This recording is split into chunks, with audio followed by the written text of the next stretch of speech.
What is happening here in St. Johns County is happening all over the state. St. Johns County Commissioner Ann Taylor is referring to the increase in e-bike crashes in the county over the past few months. I think there's got to be some kind of a mandate on age of these kids, the speeds of these bikes, and also the enforcement. You can have all the laws you want, but if they're not enforced, helmet laws and speeds of these bikes, nothing's going to change. Greg Webb moved into a Nocatee neighborhood only a week ago. And Monday, he saw his 15-year-old neighbor crashing an e-bike into an Amazon truck after failing to stop.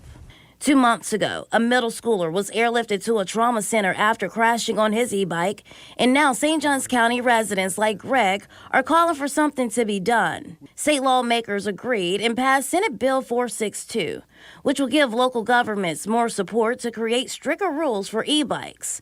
The Senate bill allows a local government to adopt an ordinance providing one or more minimum age requirements to operate an electric bike.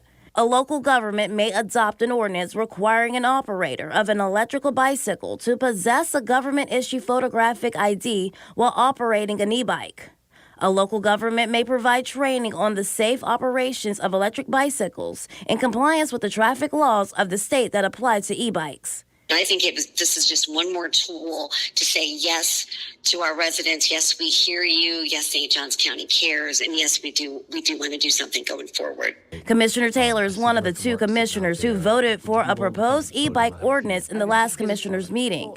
However, the majority voted for a resolution instead of an ordinance. I think one of the concerns is that, we already have a number of laws and rules that are already on the books, and many of those are not being followed. Taylor says that with the state backing counties with this law, she feels that the proposed ordinance should be brought back on the table for discussion. The St. Johns County Sheriff's Office is pushing e-bike safety education to children and teens.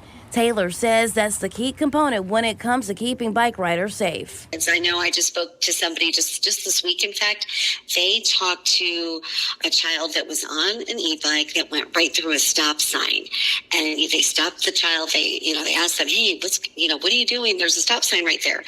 And this particular teenager said that they did not think that applied to them.